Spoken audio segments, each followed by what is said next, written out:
I know most people, but for those who don't know me, I'm Hollis Seamon. I've been teaching here for, I think it's going on 8 years, which is pretty amazing, and teaching elsewhere for a much longer time than I even want to admit. But here I'm going to talk about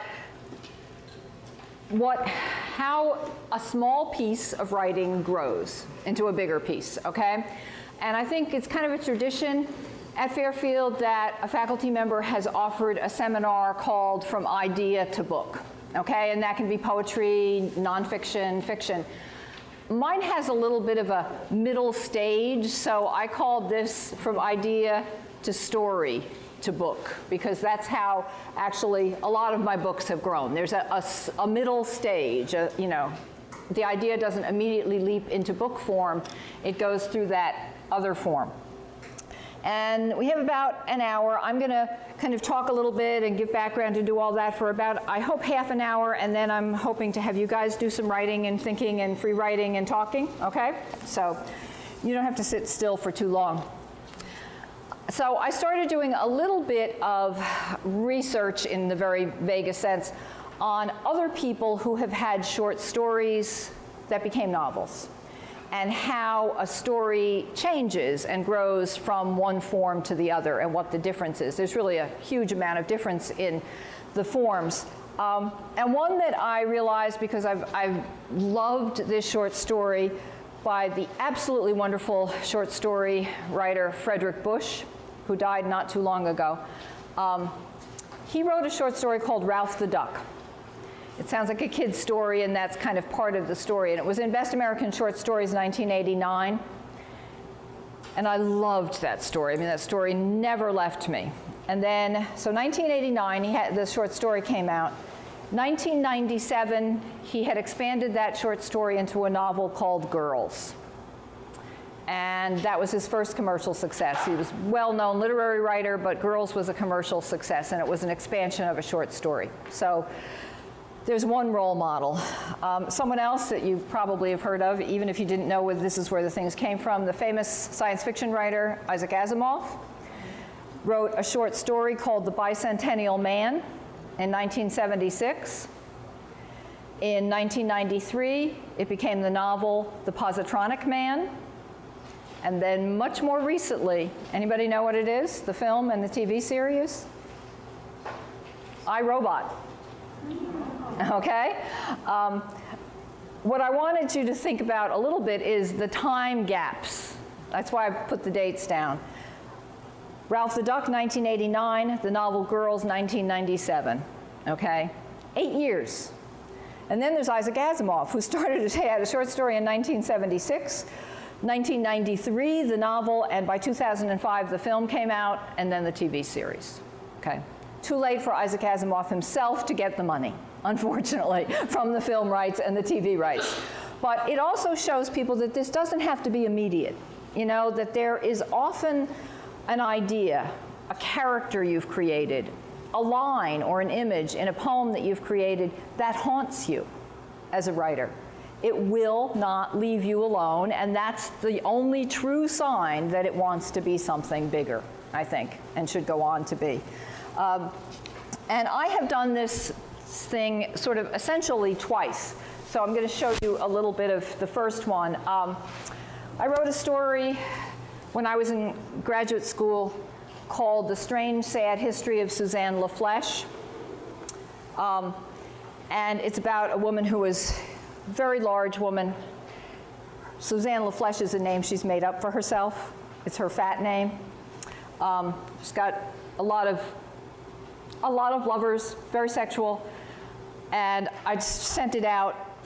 She's gone to Weight Watchers. She's lost a ton of weight, and she hated being thin, so she's going back to Weight Watchers to gain it. And she says, well, they never said you had to lose weight. We're just watching it, right? You know, and so that was the premise of the story, and it goes on from there.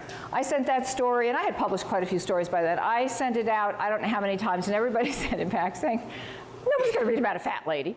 So I was, at the time, this is cheating, but I was a co-editor, fiction editor, as part of my graduate work of 13th Moon with the writer Judith Federley. And finally, after I tried so many times, Judith and I were getting together for one of our editorial meetings, and she said, oh, fuck it.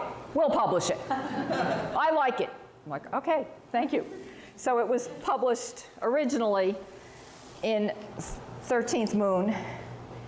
It was later picked up by a woman who decided to center her whole anthology of short stories around it, took out the word sad and called it The Strange History of Suzanne LaFlèche and Other Stories of Women and Fatness.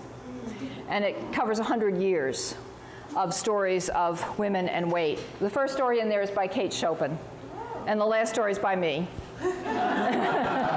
And because of this, I got to go to a popular culture thing and be part of the Fat Studies group, which was much more fun than anyone could have imagined, because we had meals. I mean, we had food at our thing.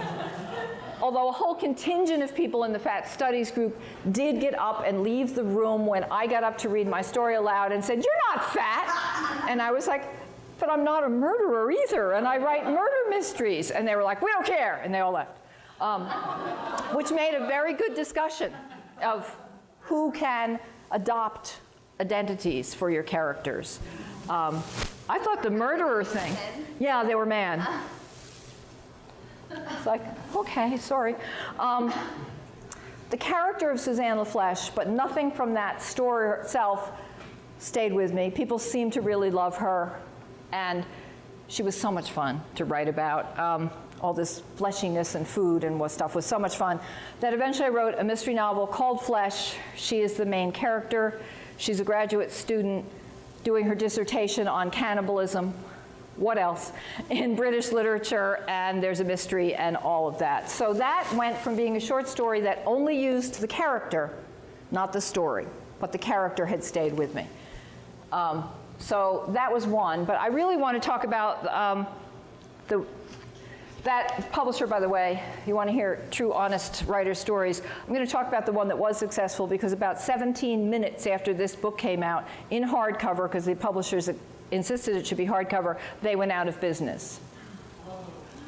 I have 1,000 or so copies in my garage, should anybody want one, okay? Yep, gone, done. It was a very small press. Seemed sort of stable at the time they accepted it and all that, and they had great plans for it, and then I couldn't, no responses to emails, nothing. People kept saying, "Who are these people?" I'm like, "I don't know, they're gone." Anyway, but a much more successful one was the short story Southey Syndrome that eventually became the novel Somebody Up There Hates You. So that's really what I'm going to talk about mostly. And people always ask me about the process, so I'll talk a little bit about it. The first version of that story, Southey Syndrome, was published originally in a wonderful, wonderful literary journal called Bellevue Literary Review, which is published by NYU Medical College. It's really cool that a medical college publishes a literary journal, and they do a really, really good job. Okay, they had taken another story of mine earlier, and then they published this one. They publish anything, well, their topic is anything that has to do with health and healing. We talked about this a little bit, and they take that very broadly, okay? But they love things from medical professionals, but they also love things from patients, anyone, everyone, et cetera. And then it was the first story in the collection of short stories I published called Corporeality, in very much the same form, except probably with some new editorial work by the editor of this collection. And eventually became the novel Somebody Up There Hates You, which was published as a young adult novel, okay, by Algonquin, which is a nice literary press. But this was one of their first ventures into the YA field. This was a new imprint, which is their young adult imprint, okay? One of the things I'll talk about a little bit, and I hope people will have some questions about, is how do you go from writing an adult story to having it published as a YA novel, and then eventually in France as an adult novel, and in Portugal as a YA novel, etc. You get the idea, okay? It was, the main thing I think is I never thought of it as a novel for a particular group. I just tried to write a good novel, okay? And the people at Algonquin said that, the editor at Algonquin said, I love to hear when a writer sends in something that they just said, oh, this is a novel. Because if you try, which I'm now trying, so it's proving more difficult, if you try to write particularly for a YA audience, it's harder. I'm much more self-conscious about it now, you know? So we will talk about that. It's also came out on an amazing CD version. I know Barbara's listened to it. 6 CDs or something like that, read by a wonderful, wonderful young actor, 15-year-old boy, who did a great job. So first, I know some of you guys have read the interview I did for Transatlantica, which was for French, but I'll just start by, everybody, you know, asked me, first of all, how did you come to even write a short story narrated by a 17-year-old boy who's dying and he's in a hospice unit? And what in God's name were you thinking, okay? And I've answered that question in a lot of interviews, so I think I'll just read part of it. The main thing for you to know is I had this kid in my head. He kept sort of talking to me. And I was sitting on my couch one day and I'm thinking, I think I could write a novel about this kid who's in hospice unit and he's dying, but he doesn't really want to talk about that. He wants to talk about a bunch of other things, and he doesn't want to give you the name of his illness because he doesn't even want to honor it with a name. So he's going to make up something. What is he going to call his illness? And I thought, I don't know. He's a wise-ass kid. What is he going to say? And I was just sitting on my couch, and all of a sudden I realized you could pronounce Suthi. Somebody up there hates you. And it was like, you know, an acronym. I can do this. I have an acronym. And the book kind of took off from there. But again, it is not a topic that you would find most people saying, oh, yippee, let's read about a boy in hospice. Yay, that'll be fun. Agents and editors were like, holy crap, what are you thinking? This is insane. So how did I get there? Well, the French interviewer asked me a good question, so I'll read what I said. She says, how did you happen to write a book like Somebody Up There Hates You, i.e. about adolescence at death's door? And I said, that's a long story. I suppose it's really the story of my life in many ways, and here's the short version. My son Tobias, now a writer himself who's published a number of books, spent many, many years in and out of hospitals, most often in what was then called Babies Hospital, Columbia Presbyterian in New York City. I stayed with him during those long periods in the hospital, and we met so many kids there. Children with every imaginable kind of illness and wound. The kids who made the biggest impression on me were the teenagers, no matter how ill they were, and most of them were terribly, terribly ill. They remained stubbornly and bravely teenagers. They were rebellious, funny, foul-mouthed, angry, and full of life for whatever time they had. And that was a long time ago. My son is now, luckily, he did get to come home. Not all of them did. And he's an adult. But a few years ago, I mean, so we're talking 30-some years later, I thought I had kind of put all that behind me. I realized that those kids' voices and faces and names have never left my ear, even all these years later. I dream about them. I hear them whispering in my ear. Most people don't want to even acknowledge that kids are dying every day. But as Richie says, and Somebody Up There Hates You, but we are. So I say, deal with it. And this book is my attempt to deal with it and to honor the memories of those heartbreaking, hilarious teenagers as best I could. And then, second question. People do tend to keep wanting to hear about this. She said, isn't it unexpected, if not bold, to associate kids with death in a hospice? And I was like, I don't think so. I don't think it's bold at all. It's simple reality. Kids get sick. Kids die in hospitals and at home. Kids die. The use of a hospice unit in the hospital came from experiences I was having right before I wrote the story. 2 close family members, both of them adults, had been in hospice units. One died there, the other died at home, but I had spent time in those hospices. And so in one of the hospice units, there was a harpist sitting in the lobby right outside the elevator, playing her harp, and it completely and totally freaked me out. I stepped off the elevator on the hospice unit, or you're already feeling a little tense because you know you're going to a place where everybody's dying, and I was like, holy crap, it's a harpist. It's like, did we skip a stage? You know? Is this premature? Do people lying in their rooms think they're hearing heavenly music and they should go toward the light? I'm like, stop this, this is horrible. And whenever anything really freaks me out, I had to write a story, because that's the only way you can sort of settle sometimes, not always, your fears. It was that harpist who started Suthi, and she's on the first page of the short story, and she's on the first page of the book, and she became a much more important character in the novel than in the short story. So that's kind of the beginning. So some of you have read the short story, right? Anybody want to just do a little quick recap? What's the story about? What happens? Oh, come on, don't make me do it. Somebody else can do it. There's a boy living in a hospice. Yeah, he's in a hospice unit in a hospital, right. And there's this girl there who he sort of has a relationship with, and she's visited by her family and his mom always comes to visit. And the story just kind of tells their story. Right, yeah. It's a love story, I hope. And it's kind of a heroic quest story, too, because what Richie wants to do, that's the name of the boy who's dying, introduces himself in the first line as the incredible dying boy. He wants to fall in love. He certainly wants to get laid. That's one of his goals. He wants to have sex. He wants to fall in love. He wants to do something before he dies. And that something he wants to do is grow up, which means doing something for somebody else and thinking about somebody else.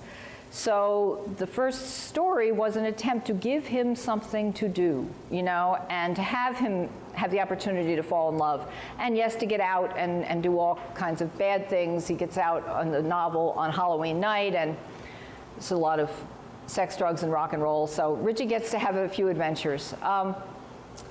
That really is the story. It all takes place over 10 days, which was a deliberate choice in the short story. It's a 10-day time frame. That's about all the time they've got.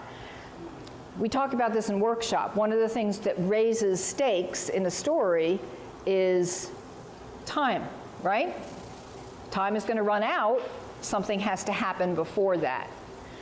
I read a thing once about tragedy and Shakespeare and the Greek tragedies, saying the problem for those, the reason they're tragedies and not comedies, is that time runs out before you can fix the situation.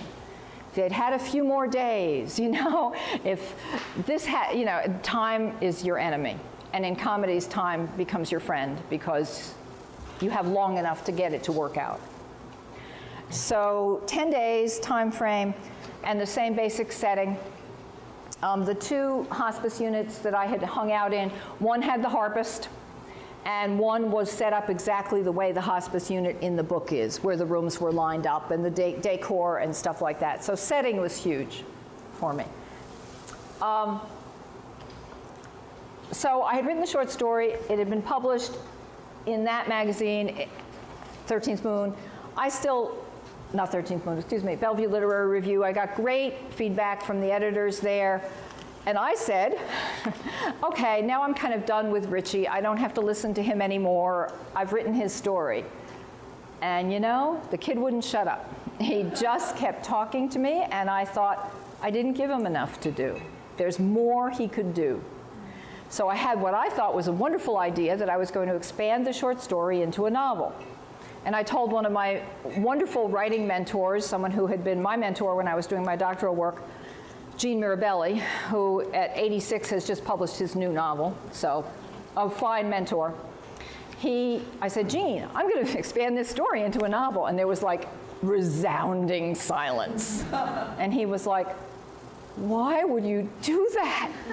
Nobody wants to read about someone who's dying. It's going to be so depressing. It's horrible. What an awful idea. And so I thought about it for a while, and I was like, no, it won't. It's going to be funny. And it's going to be a love story. And everybody I talked to said the same thing. Oh my God, what a horrible idea. And I was like, I think it can be funny. You know? I think his voice will be interesting. And so I worked on it. Bill Patrick was lucky enough to see some early versions. So what we're going to talk about a little bit is what happens when you take a short story and do it into a novel. These are the things I decided I would maintain, the 10-day time frame, okay? That was it. That was the time that was going to happen, novel or not. It has the same basic plot, but many, many more incidents. In other words, much more can happen because there's a lot more pages, okay? No more time, but a lot more pages. It had the exact same setting, and that proved in a novel to be a real challenge because it's so claustrophobic. The point is, he can't get out. You know, you're in this unit and there's rooms and you can even map them, and he does. He has an uncle who comes and draws pictures of the rooms for him. And I realized that in a novel, I gotta get out of there sometimes. I have to get him out. So he has a number of times when he escapes and goes out of doors, which become really important moments because if you are locked inside in a hospital, like any other place of incarceration, which is kind of what it is, to go outside is amazing. So it really allowed me to use the out of doors in a way that I just really could love. You know, what does that air smell like when he goes out on a cold night? What is it like to be able to get out and then to have to come back in? And he has to because he's too weak. He can't be out in the world. So the setting stayed the same. Same main characters, Richie, Sylvie, the girl he falls in love with. We introduce a new character, Kelly Marie, who's part of his escape on Halloween night. And what was most, I think, satisfying and interesting for me was the nurses became hugely important characters because those are the people he interacts with the most. And they're not perfect. They're very human. And one of the things that I found out as I wrote about the nurses is they're used to working in hospice units. Everyone's dying. They're mostly older people. When they end up with two teenagers who are having a love story, they start breaking the rules. They start being human. They start letting them get out. They start encouraging the romance to sort of disastrous consequences. But I kept thinking, of course that might happen. You'd want them to be kids. Let them be kids. So the nurses were very, very much fun to write, and I think my most satisfying sort of responses from people who get in touch with me, many have been from nurses who said, I think you got it right, which is really, really nice. And a lot of people, critics, well, since it came out as a young adult novel, we'll call them critics. They're 15-year-olds who read the novel and then post things online. They're very honest, those kids. And most of them are like, this would never happen. You couldn't do this in hospice. He can't really be in love with that girl if he goes out and gets a blowjob from somebody else on Halloween night. And I'm like, really? He's 17, he's dying, why not? So the kids were much more judgmental. They hated that. You know, he should have been true to his girlfriend. Anyway, adults didn't seem to see that too much, and the nurses were very good. They said, yes, these things can happen in hospice because really nobody ties you to your bed. If you want to walk out the door, you can walk out the door, okay? My son Tobias, who, as I said, has grown up, but was recently back in the hospital, I knew he was going out to smoke. I knew he was leaving his room and going to smoke. And I said, where have you been going? He said, there's a spot not 3 blocks down. He said, you just have to cross over this street and you go around the corner and you go there and then you're off hospital. I was like, don't even tell me. You know, so yes, you can get out of hospitals if you want to. He said, I wear long sleeves so I can roll them down over the bracelet. Hide all the wires, tuck them in. Go out and smoke a cigarette, which of course is good for you too. Okay, how long did it take to take a short story to a novel? About 3 years. The short story was originally published in 2009. The novel was accepted for publication in 2012, and then came out in 2013. Okay, so a hugely long amount of time, lots of changes, but in so many ways, the essential parts remained. I'll explain a little bit about the submission and acceptance part, which is, in order to publish short stories, you don't need an agent or anything. You just send them out and you hope you have good luck. And I knew the editors at Bellevue Literary Review, so I was very happy when they took it. If you want to sell a book, other than to very small presses, which I had also done in the past on my own without an agent, I knew I needed an agent. I had had an agent 20-some years before who tried her very best to sell my novel, a novel, which had been my master's thesis at the College of St. Rose. It's in the library if anyone wants to read it. She tried. She was a young agent in New York City, and she tried her best, and she loved the novel, and it never got sold. That happens. You think when you have an agent you can sell your book, but it doesn't. Years went by. I had another agent. Because my agent, Gail, didn't like books about fat people. It is quite a story. Anyway, up to the present, Gail Hockman is one of the best agents in New York City. I figured, oh, I haven't been in touch with her in 25 years. What the hell? So I sent her the story and a book that took 3 years and all kinds of things. She called me and said, I'm going to take this, I really want to represent this book, and I know who I'm going to send it to. Gail talks really, really fast, and she's going to do this, and I'm going to China, and I have to have it ready to be sold by the time I come back, and I'm coming back in 10 days, okay? And she said, and I scribbled some things on the first few pages, so you'll see what I mean as far as changes and what I need you to do, and just have it done and then get it back to me. And because I've been around a long time, and I never had a successful book, I said, okay. I suddenly acquired a case of the flu at College of St. Rose. I took off 10 days. I got Gail's comments on the first 10 pages. And I was like, oh, I see what she wants. She wants exactly what Bill Patrick wanted way back in the beginning, is to take out all those annoying parenthetical statements that Bill said, take this shit out of here. Okay? That's right. Anyway, and then she came back from China. I gave her the book, and she said it's a YA book, but it wouldn't have to be. Let's try some YA publishers and some adult publishers and see. Adult publishers wrote back and said, great book, it's YA. We don't do YA.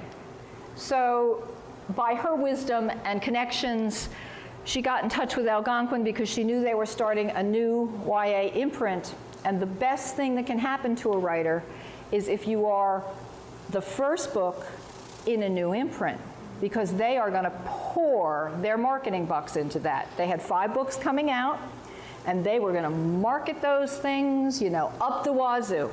They kept calling me saying, here's your marketing team. I was like, I have a team? What kind of social media do you do? None.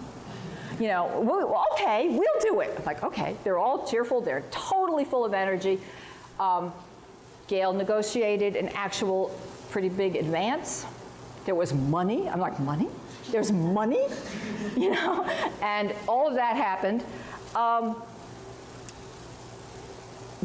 was, for the first time in my life, and I had been publishing for 30 years, so if you talk about overnight success, yeah. 30 years later, I had a book that was in the right place at the right time with the right marketers. And the fact that it was YA only helped, because originally when they accepted it, it was supposed to come out with the 3rd group from their imprint, okay? They had their timing all set. We're going to do 5 books, 5 books, 5 books. But I am old and wily and sneaky. And when they said, can you, once again, a whole new editing process, can you get this edited for us and can you make these changes and all of that? I did them like that. And before I knew it, my book was in the 2nd group. And then it was in the 1st group. Because I'm fast. I do what they tell me to do. And my manuscript was so clean it didn't need much editing. And the editor there said, I don't think this is your first book, is it? I was like, no, you don't want to know. The unpublished ones piled in the study, but it was not my first book. That made a huge difference in sales, and it was simply a matter of being quick and professional and not arguing at all. And their edits were spectacular. Again, the naysayers said, oh, it's going to be published as YA. They're going to dumb it down. They're going to ruin your beautiful literary book. And all I could ever say was, all they're doing is smartening it up. It did not take much editing. They just wanted to make sure there was a really strong story element. Move that plot. Kids don't have a lot of patience. Short chapters, let's move it along, okay? So it came out as the first book in that imprint with lots of advertising. They also had a really good, besides the team that worked with me, poor things, they had really good foreign agents. And this is where the book made money. Foreign rights, okay? This is Portuguese. We can talk about the covers. Barbara talked about covers because they're all odd and totally bizarre and all different. This is the Spanish language edition in Mexico and South America, et cetera. They published it as a series online first, you know, like the old Dickens novels. It came out in volumes, chapter by chapter. In Germany, where they decided that even though my character is sick and dying of cancer and is never dressed the entire time in the whole book and has no hair, they put him in a fancy outfit and shoes and gave him hair. I guess they just thought it would look better. This guy, we talked about this. Yes, they do show him as bald because he's having chemotherapy, but I'm like, then why the hell does he have eyebrows? What is the matter with you people? And then I thought, I don't care. If they took away his eyebrows, he'd look a little too alien, I think. The book sold very well in Portuguese-speaking countries. But then my friends, the French people, okay? For some reason, people in France loved my book. I just think it's because they have good taste, because, you know, they are French. And once again, I mean, lightning doesn't strike twice, right? First book in a new imprint by a very old and wonderful French publisher and Carrière. They decided they were going to do an imprint called La Belle Colère, The Beautiful Pain, which is books for adults, but with young protagonists. First book in their imprint, great big posters in the underground in Paris. Posters hanging on buildings. A brilliant ad campaign. They took beautiful young French women. All young French women are beautiful. They took beautiful young French women and they posed them with the book. What's the literal translation? God hates me. They actually made that title a little stronger, right?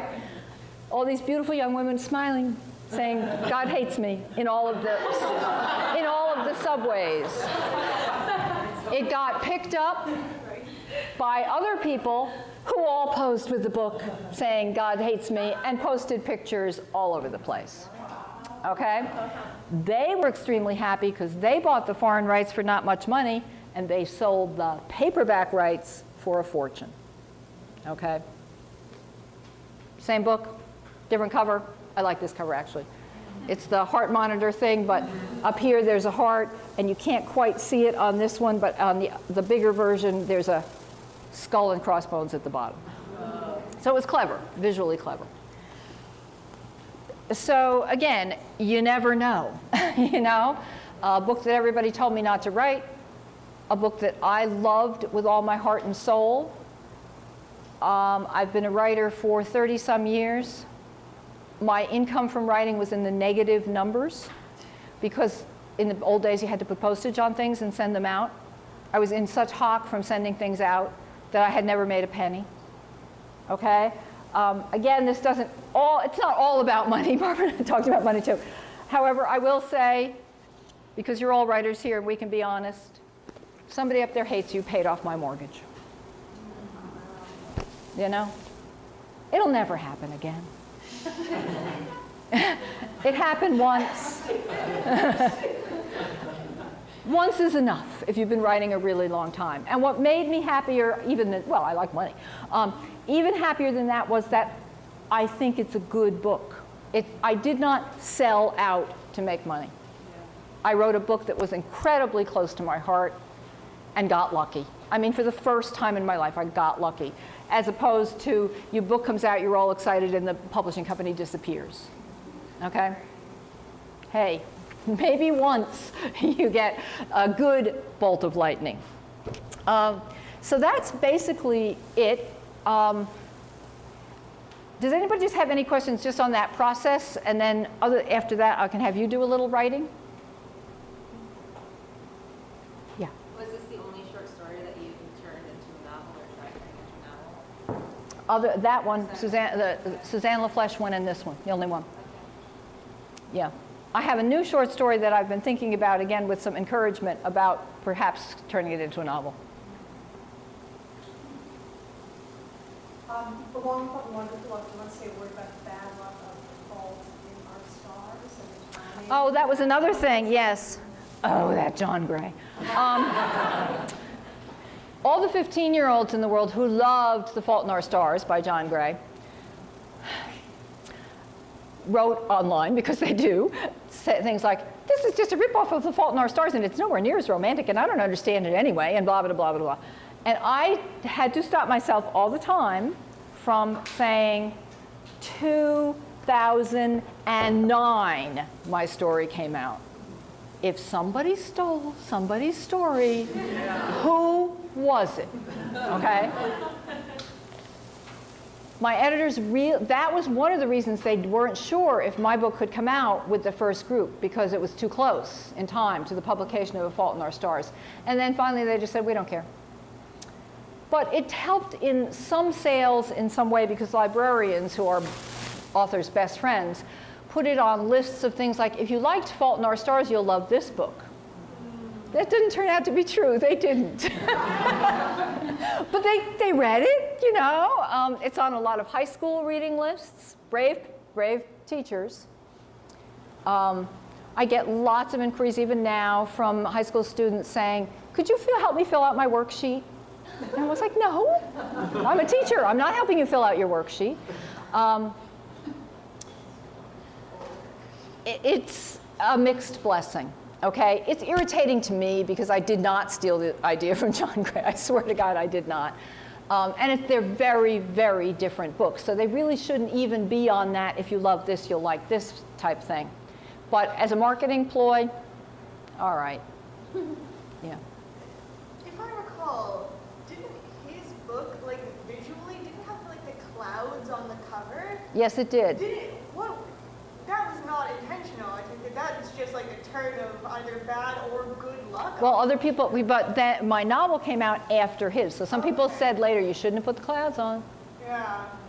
So, yep. Yeah, it's just strange things. You said that you kept hearing his voice in your head, that he was done with it, so expand it. Did you ever struggle with voice during the novel? Like, was there anything when you were expanding it that you No, I never struggled with voice. Richie's voice was as clear to me as if he were speaking.